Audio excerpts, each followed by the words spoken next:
Ladies and gentlemen, boys and girls, you're not seeing things here. Yes, you are seeing Miss Tonya. Anytime you need a Leslie to keep you in your job, this is the Tonya you need to go get to play that Leslie. Miss Tonya, how are you doing tonight? I'm doing very well. Thank you for having me. And you are my first Hightown guest upon the big news that we're getting a season 3. How you Oh, feeling? so good. It's so nice. I mean, we kind of hoped and knew, but then, man, we were waiting a while. I was like, wait a minute, is this gonna, what's happening?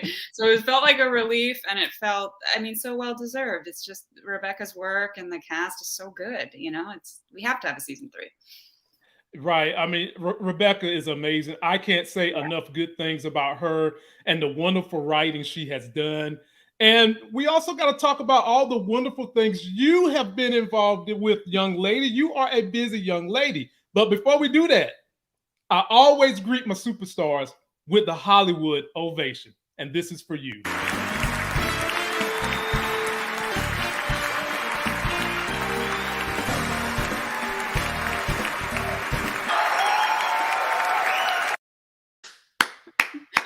That felt good.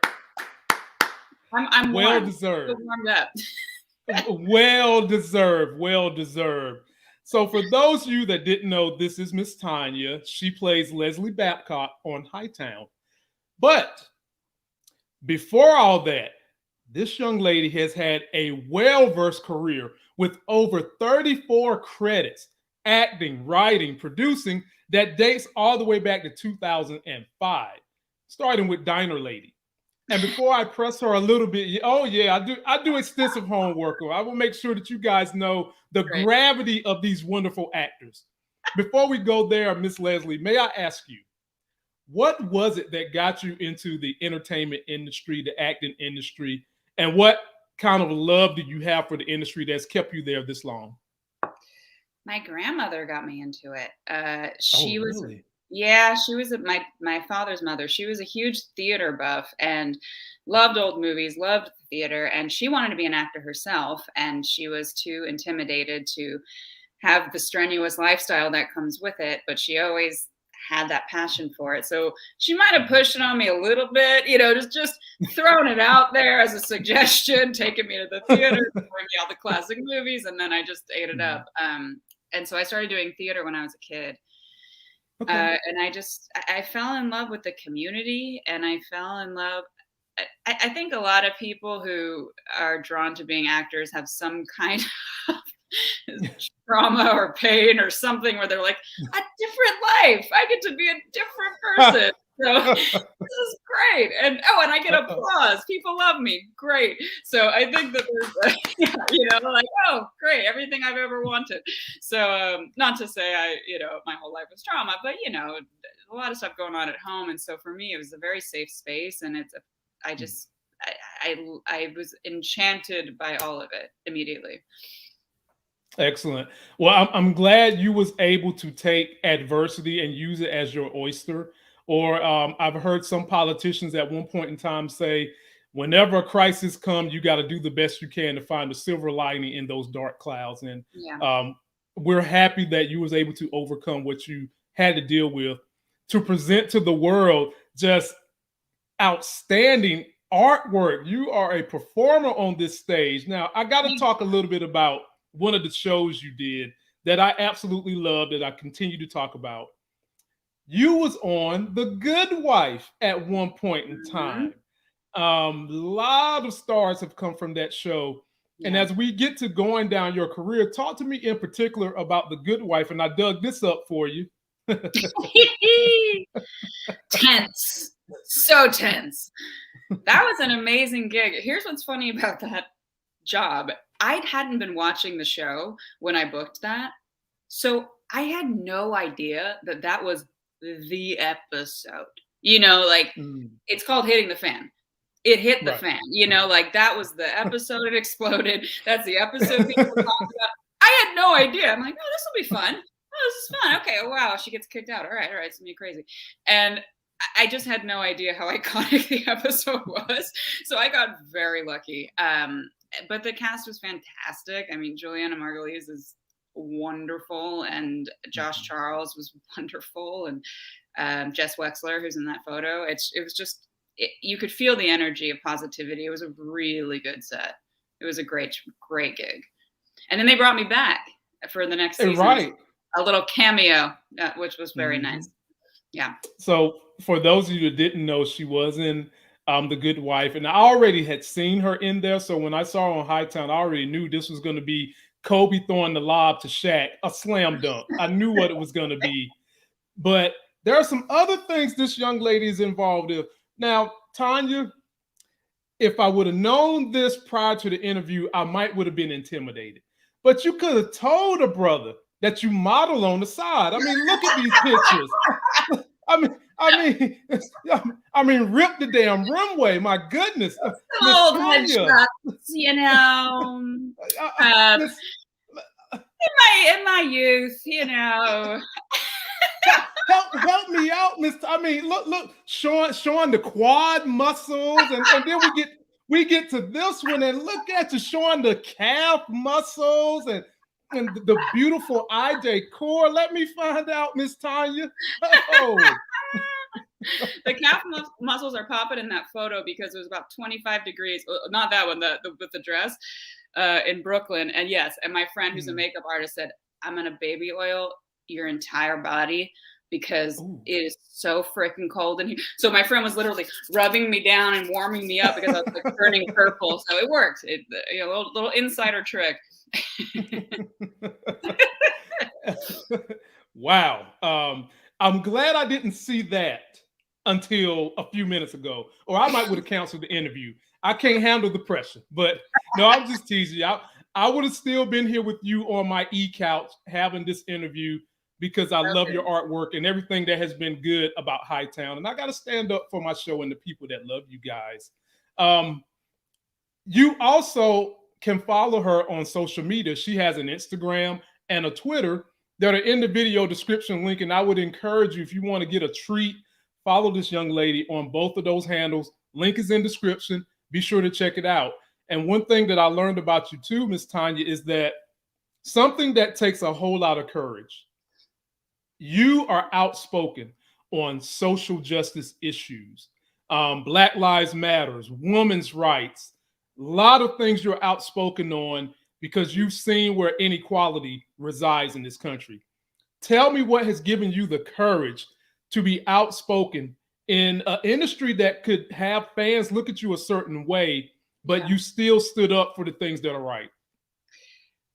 I don't know. It's interesting that you say that. I mean, yes, you're right. It does take courage to speak out about anything, but to me, it was never a question. You know, it's just like, well, of course. And I stand by what I believe and I stand by my morals. And so I would never not put it out there. And I have pulled back a little bit. I'm still active. I'm still an activist in my life. But I haven't been posting as much not for any reason about speaking out or my career, but because I was getting in so many Facebook fights.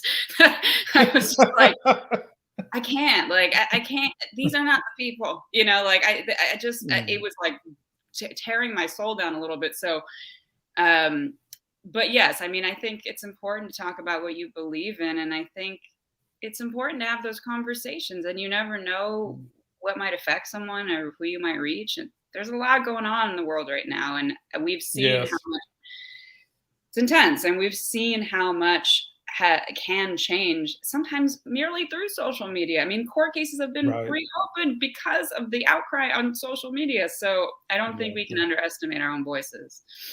No. And for someone who is in a couple of those groups that you're supporting and standing up for equality, I want to say thank you. If no one's told you thank you for having the courage to do that, I'm here to tell you thank you. Grateful. And you just endeared me even more to who you are as a person, because it does take a lot of courage to do it and to stand up for it. I'm very proud to see that you're doing that. So grateful. Kudos to you. Thank you for saying that. I feel like it's the very least I could do. Not a problem. And so now it's time for me to deep dive into this history of your career. This part is either going to make you laugh real big or it's going to make you cry in joy. I'm nervous. Let's go to the Wayback Machine and look at some of your earlier work, and then we'll talk about it. I love you guys. I love you too, Patty. I only say I love you to my husband and my children, but that's really nice. Thank you. That's great, Kim. And you still have 30 minutes to order this low-calorie, delicious cocktail. He has a very special product today, and it's just in time for the holidays. So get ready. Everyone welcome John. We're time-traveling assassins. We kill people, we save the world. What's your international water secret? What's this? No shoes. The carpet's really soft. To international waters. No rules. Go. You're wearing my pants. You're a strange person, James. That's why we get along so well. A little timeless, a little same boat. Talk to us about you back in those days when you was getting these things going. I love that you picked these like fun, scrappy indie projects as opposed to any TV stuff, because those are my favorite things to make. Not that TV isn't a wonderful lifestyle and job, and it's also very great, but I love collaboration. I love making things with my friends. And I mean, that is timeless. That's not timeless, by the way. That's Timeless Seasons, which is a web series I made with my friends that was completely insane. And it was the most fun I've ever had. It was like a QVC like a Home Shopping Network spoof where just like everything is demented and goes wrong. And we shot that in my friend's Brooklyn apartment. That's her actual rock wall and fireplace. We thrifted and found all of that insane, hideous 90s decor. And I wrote it with Ben and Amy, and it was just the best. We actually went to some festivals with that. People were into it. So you never know. I mean, who can deny this face? Look at that. You know, take my money, QVC. Take my money. Take it. Take all of my money. She was an ex-beauty queen, you know, and she was into watercoloring. And yeah, she's just very expressive. So talk to me about Same Boat. And the secrets you was asking that young man as he was a time traveler. Was he supposed to be taking you out? He was. That's my friend Chris Roberti. We work together a lot. He's wonderful. That was an indie movie he wrote. And this is another wild, scrappy, just the most fun I've ever had. We shot this film on a cruise ship in plain sight. Like we stole them. Nobody knew we were making the film. And it's a great script. It's a lo-fi, sci-fi, romantic comedy about a time traveler. Yes, he's supposed to take me out. Yes, we fall in love. But it's very funny and weird. And we got to be on a cruise for like 6 days trying to do guerrilla style scenes in the middle of like a pool with people drinking pina coladas. I mean, it was totally insane. It was so fun. Oh my goodness. I can only imagine the people that are there vacationing and seeing all these lights and cameras and action going on. I mean, someone had to be trying to get in the camera.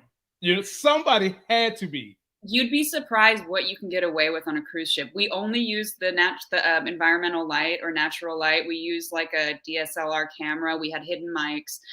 And there's so much chaos going on that nobody cares or notices what you're doing. It's really crazy. Yes, it's crazy. Wow. I mean, it was just, I the whole time I thought we're going to get shut down. Like we're never going to finish this film. And we did. So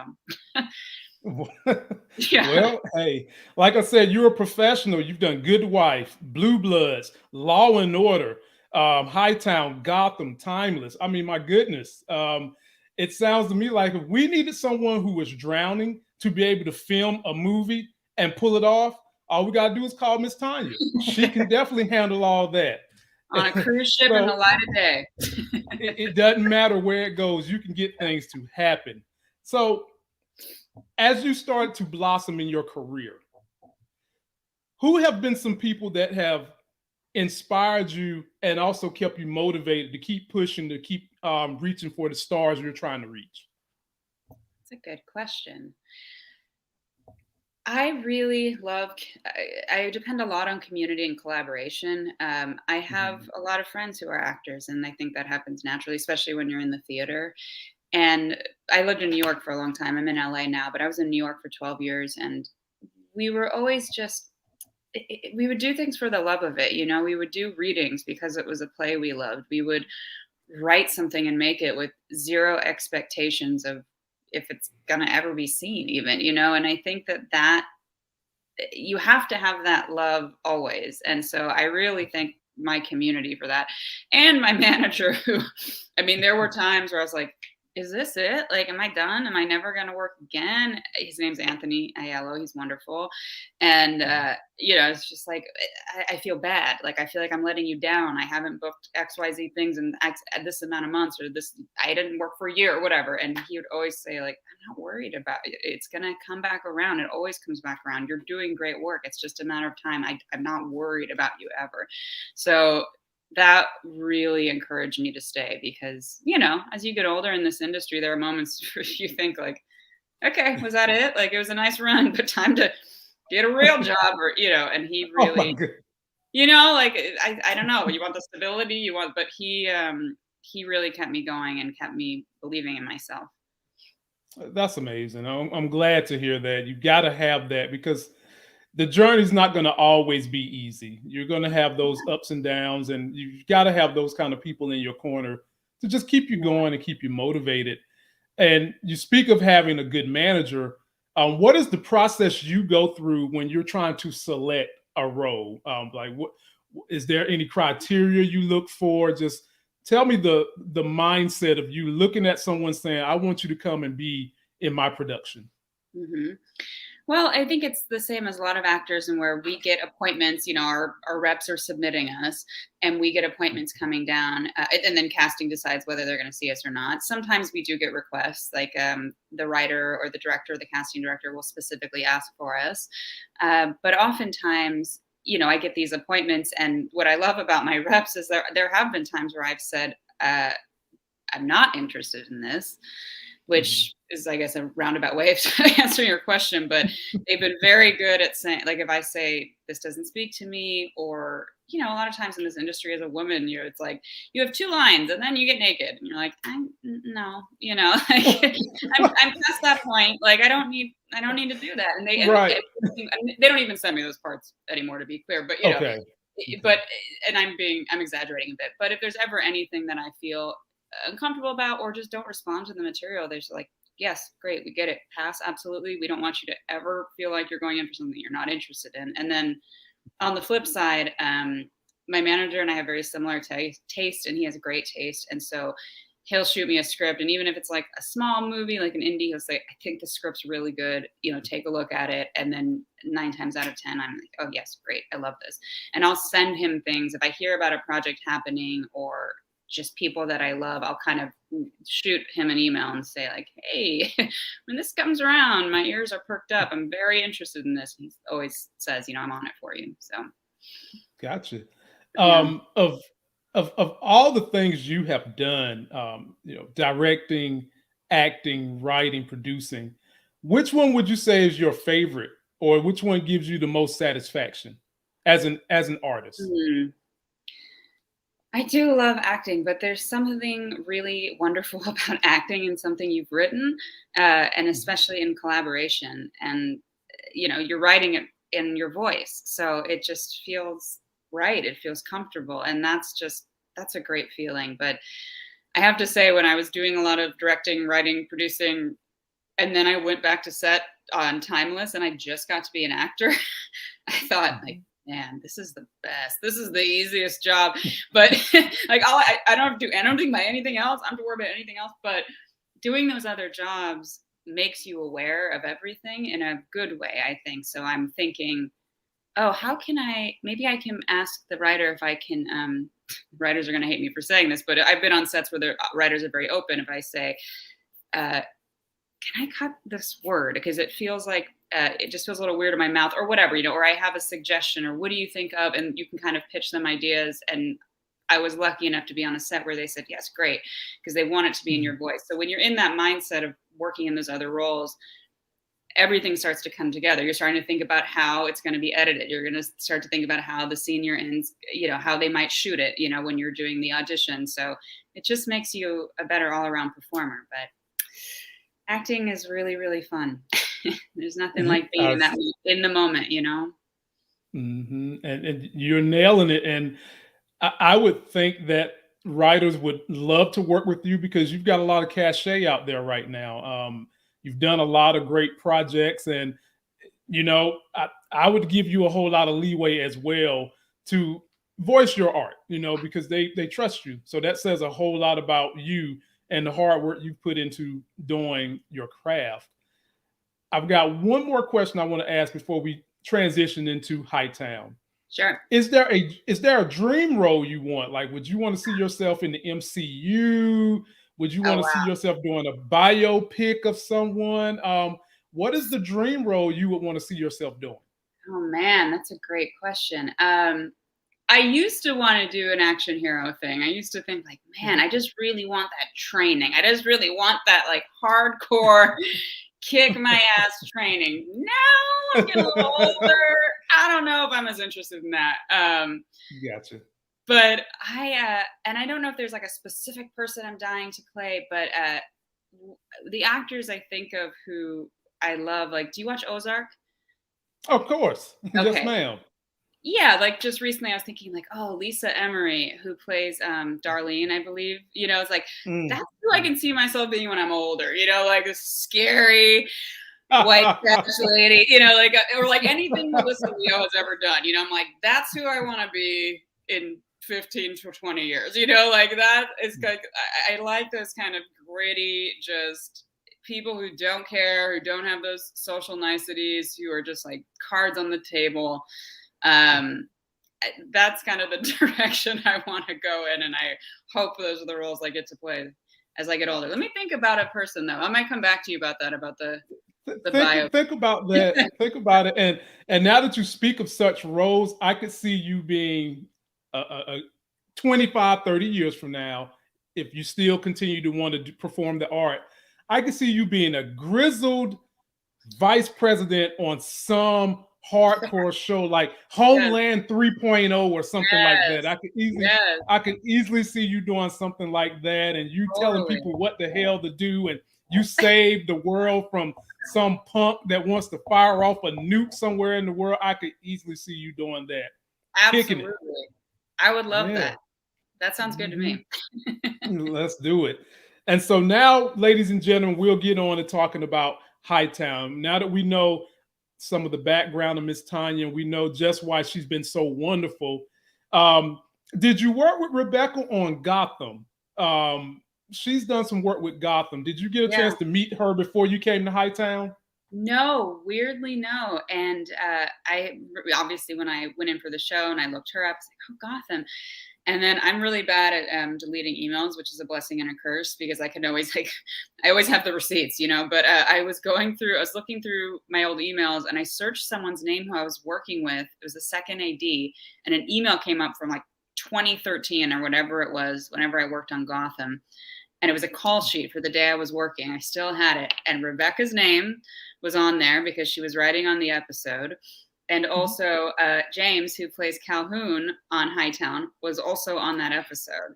So it was just like, what is life? I mean, it's a small industry and everyone says that, but it was just like a fun little relic to discover. So no, I never met her then, but we were in the same world. Gotcha.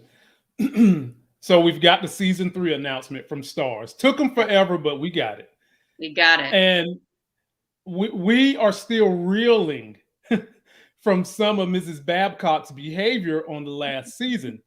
And so before we recap some of those behaviors, where would you like to see the character go in season 3? If you was writing this, where would you want to see that character go?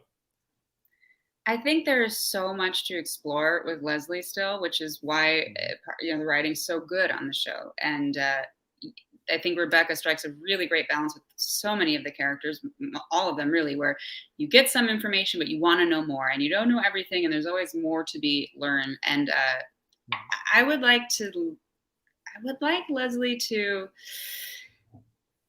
I'd like us to see a little bit more of her trauma, a little bit more of her backstory, a little bit more of her growing up in this cop family. Probably just around a bunch of men with expectations of what maybe a son would have on them put on her, and then moving into an industry that is 95% men. That's intense. You know, you start to put up walls and you start to learn how to survive. And I think it would be interesting.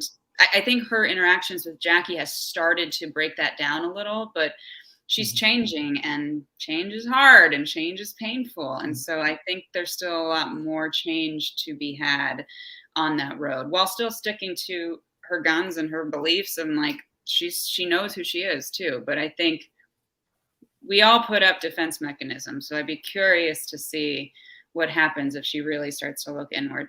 And then also just living her best lesbian life, whether that's with Jackie or a new girlfriend. Like, she's figuring it out. She's got a whole new life to discover. Well, I'm going to rebuttal you on that once we recap some of these great moments from the season, this past season. So, ladies and gentlemen, we have the actress playing Leslie sitting right here, and we're going to recap some moments to make sure that we as the audience was able to grasp what she portrayed. And before we go there, be sure to check her out on Instagram and Twitter. Her links are in the video description. And as soon as we're done in about 20 minutes, I'll be putting this up on my podcast so that you guys can go listen, be inspired, share it with people who are trying to act, to let them hear her story so they can be motivated and see that she went through a lot of things, but she still made it. Want to make sure people are inspired. So, Miss Tonya, this first one is handpicked by you. It is an episode 2 bar scene. Let's take a look. Well. You've already told me that Miss Leslie is lesbian now, but in this clip, that's not what Miss Leslie says she likes. Talk to me about what was the embodiment Leslie was portraying to the audience? I don't think she knew that about herself at that point. I think that there was maybe an early attraction to Jackie or early fascination. But I don't think Leslie is that progressive, you know, to be like, maybe I like women. I mean, it took so much of getting really comfortable with Jackie and becoming friends and building that chemistry and building that work relationship that just came so naturally to them, that then turned into an attraction, that then turned into, oh, I actually think I like women, you know. So there's been a lot of questions, I think, from fans about wondering if she had girlfriends before, or if she had been with other women before. And I think if so, maybe very brief college makeout party moment, but not like she had a whole secret life and she'd be lying about it. I think maybe she was lying to herself a little bit, but it was something that she is so closed off that she probably wouldn't even have let herself consider until it was so undeniable with Jackie. Gotcha. Understood that. Because in that moment, as an audience watching, I think I even said early on, I was like, Jackie gonna get that. And it was out there. It was all there. People was like, oh, you don't know what you're talking about, Lamont. I'm gonna stop watching your YouTubes. You don't know what you're talking. When are y'all gonna learn to trust your boy? You're gonna learn to trust your boy. Doubted you. We thought we were pulling it back because we were like, it's gonna be so, you know, like we thought it was so. There was so much lead up, and we were like very delicately trying to play that line of will they, won't they, until the reveal, you know? So I'm glad that people were guessing. That's good. Oh yeah. If you don't get anything from my channel, you're going to get some great hypothesis videos from me, because I am going to talk about every angle I see actors portraying, from the little nuance to flowers in the room to the big nuances to a fallout argument. I'm going to give you every angle. And you had some other just phenomenal scenes, and I'm going to talk to you about Monica Raymond after we take a good look at some of these scenes. But I mean, just the chemistry between you guys was great. It was hard to take your eyes off the screen. And here's another one that you mentioned that was really, really good. And it's funny too. Oh shit. If it ain't fucking Cagney and Lacey. Good reference. Timely. Ooh, a little good. Got back. Oh. You must be the good one because you look good to me. Hey, you show my partner a little fucking respect. You got a fucking death wish? This isn't Jackie Q Citizen doing whatever the hell she wants. You're a cop now. There's procedure to follow. Okay, you're gonna nag me now? You think I want to be a fucking nag? I don't. You and me, we get held to the rules 1,000 times more than any of the guys. Okay? We don't get to act like Ray. That's bullshit. Yeah, it is. That took balls. I respect it. But if anyone asks, we stayed in the car the whole day. And you better fucking hope no one files a complaint.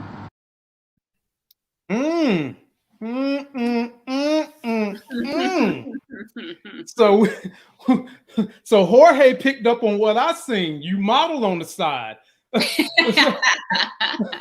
So you go from being called Cagney and Lacey and hot by Jorge to you're out there kind of chastising Jackie a little bit because Jackie was a little overzealous.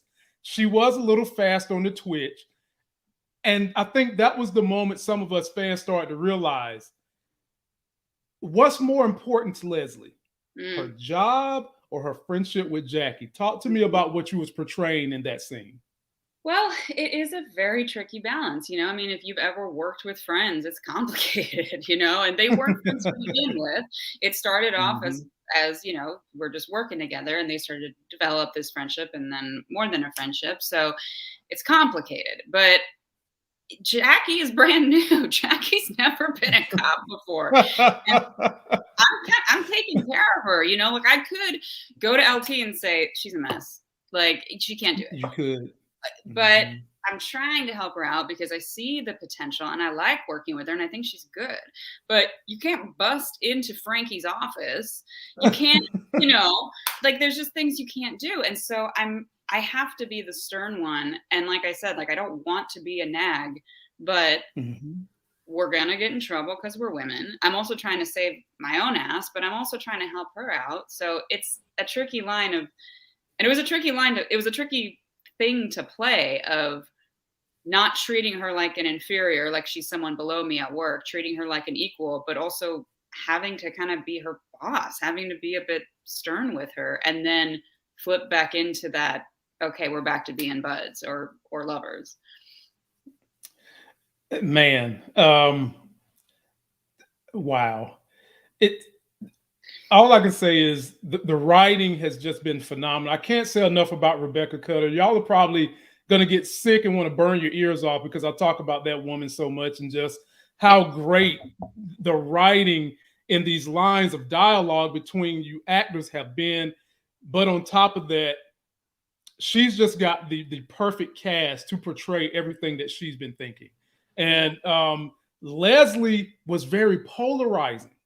And I'm going to let you watch one more clip, and then I'll explain what I mean when I say she was polarizing.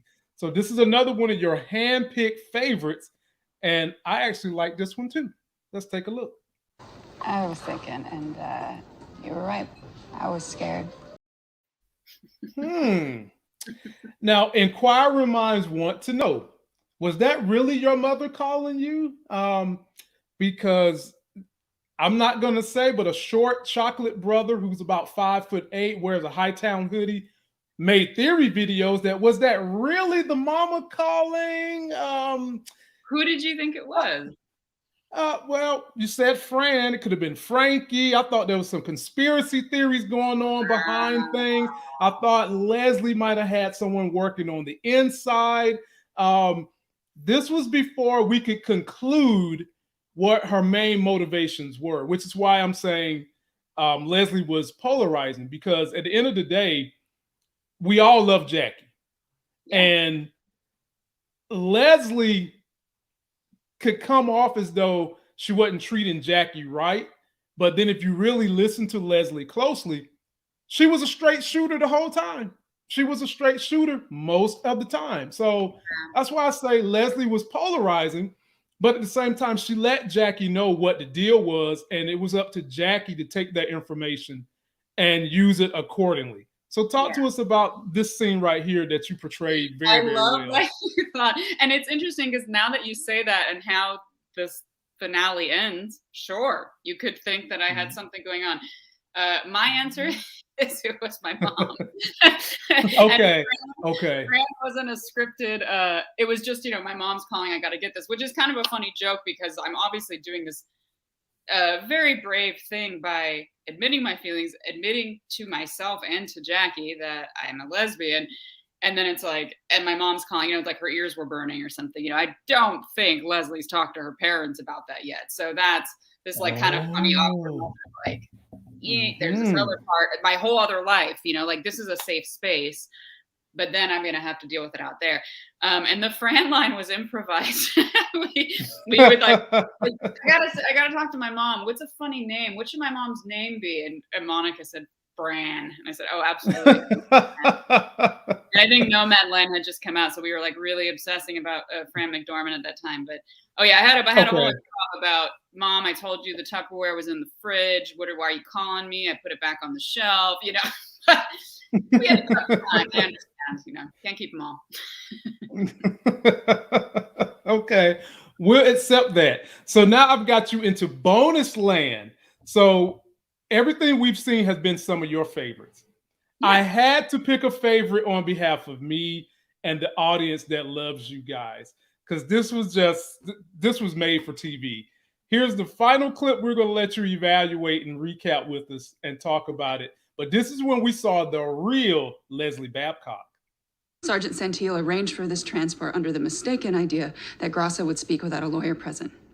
But it wasn't approved by any higher-ups, and it was clearly not safe. The fuck was that? It's my career. Wait a minute, Leslie. Wait a minute. Leslie, you threw Sergeant Allen under the bus. You threw Jackie you threw everything under the bus in an effort to keep your job. My. Leslie, you went lesbian for Jackie, and now you're willing to throw her under the bus. And the ramifications of that, you sent Jackie spiraling out of control. Okay. Please talk to us. In my defense, in reality, in life, are you going to throw away your entire life, your entire career for somebody you just started dating? Probably not. If this was a rom-com, yes, that would have been the moment.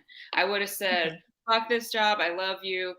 We'll start a new life together. That's not Hightown. And that's not, the reality of how people really act. I think most of the time people are going to choose themselves, unless, of course, you have a very committed partnership, you're married.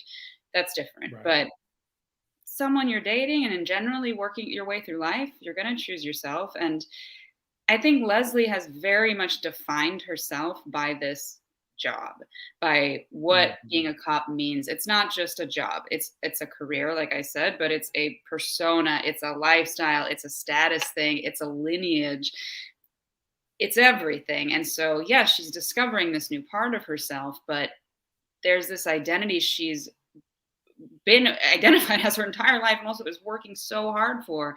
And there are a lot of scenes where I do speak up and I get shushed, or I don't get Alan goes, no, we're not going to do, where Leslie's good at her job and people don't always listen to her. So I think at that moment I was drowning. I had to do something. He's saying I'm going to be maybe sitting at a desk for the rest of my career if I'm lucky. And like, I want to be Sarge, I think it's how a lot of people move through the world, as harsh as it might be. Well, if I was writing this story, I'm gonna save it. Y'all just come back. I'm gonna keep pumping Hightown up until we finally get season 3. But I'm gonna write Leslie in this show. However, Leslie doesn't know at this moment that Jackie is starting to spiral out of control. No. But no, I would. I'm sorry, go ahead. I was going to say, I forgot about that part of the question that you mentioned, is that, yes, that was a horrible thing that happened that pushed Jackie over the edge, but someone's addiction issues that are unresolved or that, they haven't necessarily been dealing with, at the end of the day, isn't anyone else's responsibility. You know, it could have been something else that happened at work. This was extreme. It was bad. Her heart is broken. Everything's falling apart. It's a rock bottom moment. But if it wasn't this, it might have most likely would have been something else. You know, she hasn't really figured everything out yet. So while it's unfortunate that that's how the order of events went, I don't know if it's fair to blame Leslie for her hitting rock bottom, you know? No, no, it's not Leslie's fault. Right. Leslie, like I said, has been pretty forthcoming about where she stands. You know, Jackie denied it often. And in this moment here, it was very vulnerable for Jackie because you lost an assailant. You could be in trouble with your job. The person that I kind of feel like Jackie was moving very, very close to love when it came to Leslie. And she thought everything was on the up and up. That person has just told you, you know, you don't mean nothing to me if I don't have my job. And then on top of that, she was supposed to be going to see Eddie Murphy's retirement thing. And she shows up there really in a foul mood. So she just had a lot going on in that episode. But none of that, as you said, was to the detriment of Leslie, because Leslie's didn't know some of this other things was going on in her life at that moment. I think that, so that's why I say Leslie can be polarizing, because Leslie has been a straight shooter, to be honest with you.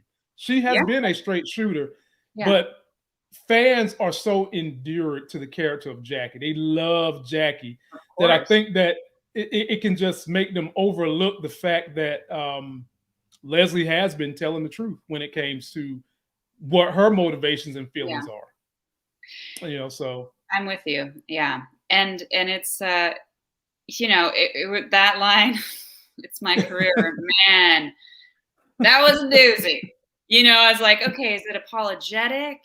And I will say this, and I hope it comes across in that scene, but I think it's killing Leslie. Her heart is breaking while she's saying this. You know, her heart is breaking while she's saying, she knows this is it. This is my last shot. I'm drowning with the ship. Here's a lifeboat. Here I go. Inside, she's also thinking, I'm throwing away something great. I have to do it to save myself.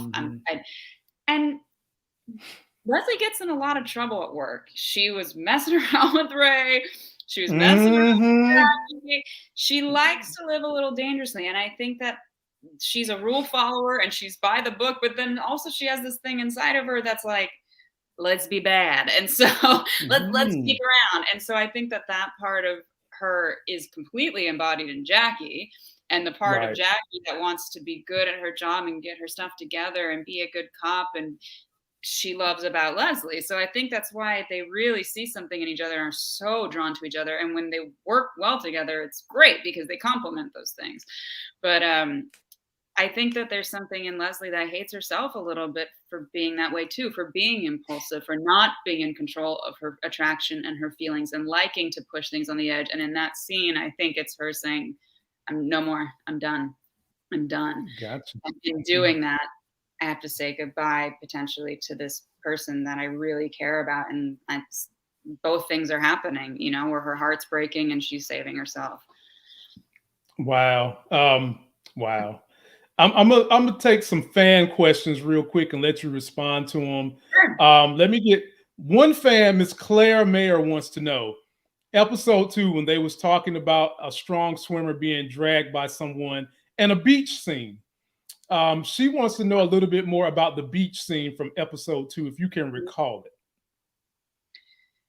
That was a great scene. That was Rachel Morrison directed that episode, and I love working with Rachel. And it was such an interesting scene because I remember reading it and thinking, this is kind of unlike scene that something we've seen on Hightown yet. You know, it was so gentle.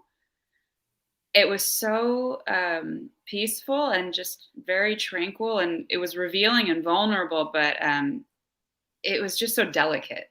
And I loved that about it. And I think, you know, the metaphor there is, if I'm being vulnerable with you, Jackie, will you support me? Are you strong enough to maybe allow that? And this is so early on in our relationship. I think it's really just about Leslie the cracks are starting to happen a little bit. She's starting to open up a little bit. We've never seen her do that before. It's just been work, work, work. So to me, that scene is about like getting lost in this memory because I feel so comfortable with Jackie, and Jackie going, it's okay. This is a safe space. Yeah, I'm a strong swimmer. Everything's going to be okay. Yeah, very touching. Yeah. We have a super fan and good friend to this channel. It is Moochella, who hangs with the fellas. Al, you know I was mad at you this season, right? I was so mad at you this season. I'm sorry.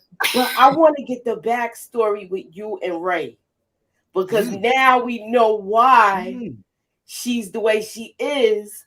Yeah. So I would like to get a backstory on that, a backstory on your life, things of that nature. Yeah, I mean, it's interesting because when we did season 1, I wasn't told that about Ray and Leslie's history. It was kind of hinted at, like maybe something happened there. And then, of course, in season 2, it comes out and we get the story. And yeah, I think that Ray and Leslie were working some late nights, having drinks. Mm-hmm. I think they were both in marriages that they weren't happy in. And so I don't think it's the same situation as with Jackie. I don't think there were real feelings there. Leslie says that in the car scene with Jackie. But when you work with someone, and this happens all the time with creative people, you get attracted to talent, you get attracted to passion, you get attracted to someone's intelligence. And Ray sucks, but sometimes he's brilliant, and that's why sometimes he's a good cop. So that's probably what attracted you to him. He's good at his job and power and all those things that are sexy, you know? So I think that they were both in very unhappy marriages, and then this was an escape. And then when it all exploded, they thought, you know, they both ended up getting divorced basically because this affair was found out. But I think it was just kind of a means to an end for both of them in those relationships. Right. Yeah. So now that we know that, okay, you threw Santel and Jackie under the bus. What is it going to be like walking out of that meeting that you got to go to at 8 a.m.? Because I'm like, that's where I'm still hanging on to that. I even know what time the meeting's going to be. Because we don't even know if Jackie's going to make that meeting now. I am so curious to see what Rebecca and all of our brilliant writers do. Like, I have no idea what's going to happen. There's so many things that could happen, right? I mean, if that was successful, my pitch to save myself, and I do save myself, well, I'm still going to be working with Ray. And then that's a whole other awkward triangle, because now Ray knows that Jackie knows about us too. So if we're all three working together, I mean, this is why Rebecca's so great. You know, there's just a constant triangle happening here. Poor Alan. I mean, that's awful. And I love Dom and I love working with him, but I also love Alan and Leslie's relationship. So I don't know. I don't think she was really trying to comfort Alan, but I think it was one of those panic moments. I hope they can patch things up, because I think I really like their relationship working together. I think they're good, you know? So it's going to be tense. That meeting's going to be tense. That's all I know. It's going to be a rough one, but that's what Hightown does. Maybe Leslie described it like you throwing everything off the boat, so he had to go too. Exactly. It's like, what else can I do here to save myself? Oh, he was wrong too. And he has been wrong sometimes, like we all are, you know, but I think that Leslie was just like grasping at straws. Like, I've been trying so hard to do my job. All these people are messing around. They're not listening to me. Here it all is, you know, and it's rough. I like what you said about having us seeing a backstory with your family and stuff like that, because then it'll explain the method of how you operate. So I'm dying to see that. Me too. I hope it happens. Ladies and gentlemen, it is our own Moochella who hang with the fellas. Her link is in the description. Please subscribe to her channel, because she reports on Hightown as much as I do, and she can't wait for season 3 to get in here. Yeah, she does. and we will make sure we put them on blast. Thank you, Moochie. Thank you. Thank you. Bye. See you later. So maybe what'll happen is Leslie will get thrown down there where Sergeant Allen just got moved to and have to work with him to really get to figuring out what happened with Jorge. That would be you fun. know, that sure would be you know, fun. because you would still have tension with him, but the tension could be eviscerated because you guys move closer and closer to learning the truth about what happened to Jorge. And you know, like they say in football, winning cures everything. And I'm gonna quit giving away my theories right now. I'm gonna save some more for some of the weeks coming up to get you guys coming back. But I want to say I'm very grateful to you coming through and for your time. And I'm gonna get ready to get you on the off ramp with like 2 more questions because you know the greatest thing someone can share with you is time, and we're grateful you've done that with us today. Just talk to me about what it's like working with this phenomenal cast. When I tell people every person on this cast can act their ass off. I mean, you go from scene to scene with good acting, great dialogue and writing, and on top of that, the score is bananas. I mean, like, I'm waiting for the awards to rain down on this show. Talk to me what it's like working with them. There's just no weak link, and I hate that term, but you know what I mean. It's like everyone is so good, and like you said, the cast is perfect. You know, you see these people and it's like I can't imagine anyone else in those roles. You know, they're just perfectly cast, and there's just something so special about, not only is everyone excellent and just top of their game, but nobody has an ego. That's like the big T about the behind the scenes of Hightown. Nobody's an asshole. Nobody shows up with ego. No one's like, I need to get into character. I'm going to be method. Don't talk to me. I need my, me or whatever. Nobody has that. Everyone's just like, work. Love you guys. What are you doing? What's up? Okay, I'll talk to you later. I got to go do this thing. All right. Like everyone's just kind, happy, courteous, professional, and so good. And so, open and collaborative and playful, and it's just a dream. Every single actor I've got to work with on this show has been a dream, you know. The way you talk about them, now that I've been able to have the opportunity to have in-depth interviews with you all, I got to share the same sentiment. From Rebecca to everyone that I've talked to, have been, just so forthcoming, so humble. I mean, you guys are Hollywood, and you all are just tangible. You're humble. You're great to the fans. It's just amazing to see. It's an inspiration, and it gets people motivated. It gets people up to want to see this show and know more and start getting their creative juices going. So I am so grateful to you guys for what you have done. And we all like each other. We all have so much fun hanging out. And we couldn't hang out this much during this last season because of COVID, you know what I mean? But there was like a few times where we got to like safely gather outside, and just like those few moments were just precious because we have a friggin' blast together. It's just like, God, I wish I could hang out with them more. I want to see them all the time. It's just like, it's pretty dreamy. Well, you guys are about to hang out one more time. I can't wait to see it happen.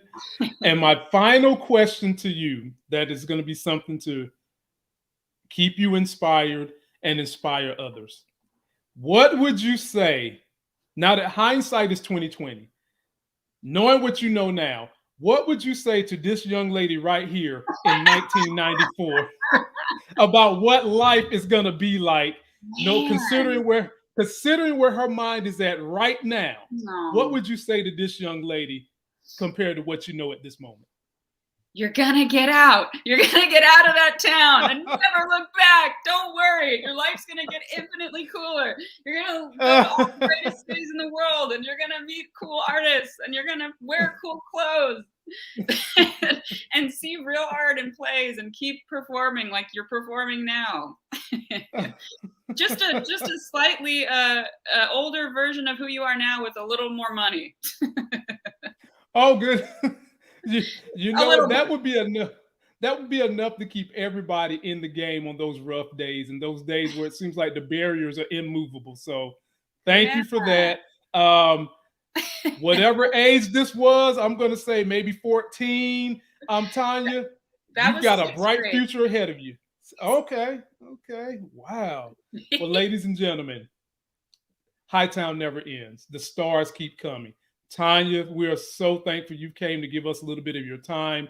Audience is thankful. We're all grateful. We can't wait to see what you're going to do in this coming season. And if we're privileged enough, we would love to have you come back sometime during season 3 or afterwards to just talk about your great artwork again and let the fans know what you was portraying and just have fun one more time. Thank you. And thank you for all of your thought and time put into this show we've created. It just blows my mind that people put that much care and attention to anything I put out into the world. It's just the best feeling. And you guys have dissected and found things, and I'm like, did I mean to do that? That's good. If they did that, good for me, because I didn't even know I did that. So you guys are like, I'm so amazed, and I'm so flattered that you guys are such fans and have put so much time and energy into talking about the show. So thank you. Yeah, we're very grateful to, at the very least, say that we are allowed to, in our own small way, entertain you guys, the cast, for all the hard work you're doing and all the things you have to go through to put together that production. The very least we can do is pay good attention and provide some insight with a smile to tell you guys we're very grateful for all that you're doing. So we love it. Thank you for doing that's it. Ladies and gentlemen, Miss Tonya, she plays Leslie. We can't wait to see what she's going to do this year. As soon as I get off here, it will go on the podcast. Be sure to download it. And also be sure to follow her on Twitter, Instagram. Very, very interesting young lady. And she might be giving you guys some updates as things happen with the filming of season 3 and when it starts to go. Miss Tonya, thank you so much. Let me give you the Hollywood outro because we're so grateful to have had you.